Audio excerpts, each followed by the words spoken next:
आज मैं आपको पार्सल स्कैम के बारे में बताता हूँ। इन दिनों पार्सल स्कैम इंडिया में काफ़ी तेज़ी से फैल रहे हैं। अभी एक रिसेंट मामला है, वो नोएडा का ही है, अमरपाली सफायर का है, जहां एक महिला विक्टिम बनी है जिन्होंने लगभग 3-3.5 लाख रुपए इसी पार्सल स्कैम में बिल्कुल इजीली गंवा दिए। तो पार्सल स्कैम दो तरीके के होते हैं, मैं दोनों के बारे में बताऊंगा, साथ ही ये भी बताऊंगा कि ये कैसे हो रहे हैं और आप इनसे कैसे बच सकते हैं। तो जो रीसेंट इंसिडेंट है वो है नोएडा का, जिसमें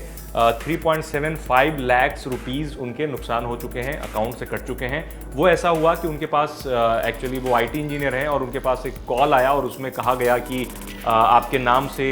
कोई ड्रग आया है, पार्सल में कुछ ड्रग्स हैं जो कहीं और भेजा जा रहा है, तो कस्टम ने सीज कर लिया है, तो आपको स्काइप पे जुड़ना पड़ेगा वो कॉन्वर्सेशन के लिए, मीटिंग के लिए। तो फिर 2-3 लोग स्काइप पे जुड़े, बाकायदा वीडियो कॉलिंग हुई। उसके बाद उन्होंने, जो विक्टिम है, उन्होंने बताया कि उन्हें 6-7 घंटे तक लगातार वो स्क्रीन के सामने बैठा के रखा गया और उन्हें ये भी धमकी दी गई कि अगर वो वीडियो कॉल से हट जाती हैं तो वो उनके यहाँ पुलिस आ जाएगी, रेड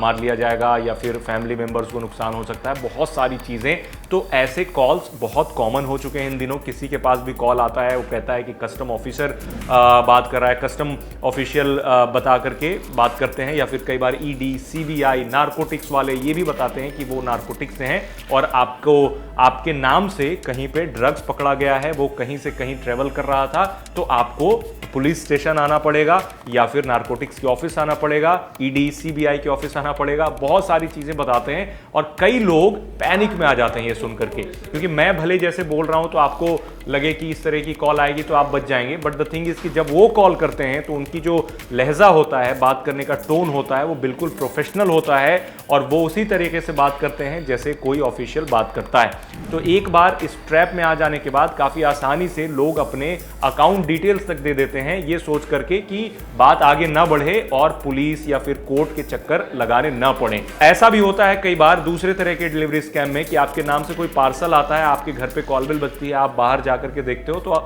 वो जो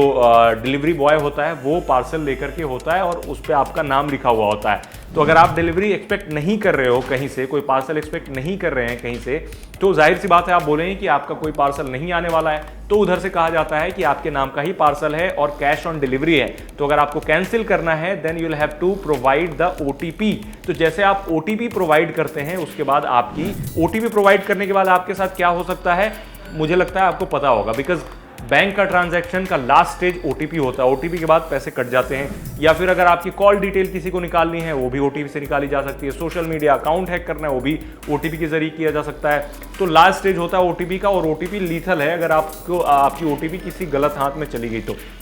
तो वहां से अगर आप OTP देते हैं तो आप उसके विक्टिम बन सकते हैं, और कई लोग विक्टिम बन रहे हैं हर दिन। तो इससे बचने के लिए क्या किया जा सकता है दोनों तरह से स्कैम के लिए? सबसे पहली चीज कि बचने के लिए आपको यह पता होना चाहिए कि इन दिनों ऐसे स्कैम्स हो रहे हैं। तो अगर आपको पता है ऐसे स्कैम्स हो रहे हैं तो जाहिर सी बात है, अगर आपके पास कोई कॉल आती है और कहा जाता है कि आपके नाम से ड्रग्स मिला है, तो आप उन्हें 4 बात सुना करके रिपोर्ट कर सकते हैं। इनफैक्ट पुलिस को भी कंप्लेन कर सकते हैं, क्योंकि जाहिर सी बात है आप कुछ ऐसा एक्सपेक्ट नहीं कर रहे हैं, आपको कोई भी कहीं से आपने कोई भेजा नहीं है, कोई भी पार्सल ऐसा भेजा नहीं है, या फिर चाहे वो कोई भी ऑफिशियल बन के बात करे, ED, CBI, नारकोटिक्स वाले, आपको इग्नोर करना है, कॉल ब्लॉक करनी है, रिपोर्ट करना है, और पुलिस में वो फोन नंबर अगर पॉसिबल हो तो जाकर के रिपोर्ट कर दें, ताकि लोग ऐसे स्कैम से नियर फ्यूचर में बच सकें। तो कमेंट में आप भी बता सकते हैं हमें अगर आपके साथ भी कोई ऐसा स्कैम हुआ है तो। और डिलीवरी स्कैम से बचने के लिए जाहिर सी बात है, आपको, अगर आप कोई पार्सल एक्सपेक्ट नहीं कर रहे हैं तो आप बिल्कुल मना कर दें, क्योंकि अगर कैश ऑन डिलीवरी भी हुआ तो आप बोल दें हमने कुछ ऑर्डर नहीं किया, देन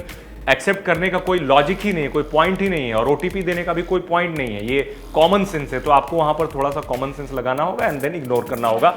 कई सर्विस प्रोवाइडर्स हैं कुरियर वाले जो OTP मांगते हैं, बट उसके लिए आपके पास कोई पार्सल आना भी चाहिए, वो आपका पार्सल होना चाहिए। आपको पहले मैसेज, वो स्टेटस मिलता रहता है, ब्लू डार्ट हो गया या फिर DHL हो गया, FedEx हो गया, UPS सर्विस हो गए, तो वो आपको पहले ही बता देते हैं, तो आपको उनसे के बारे में पता होगा। बट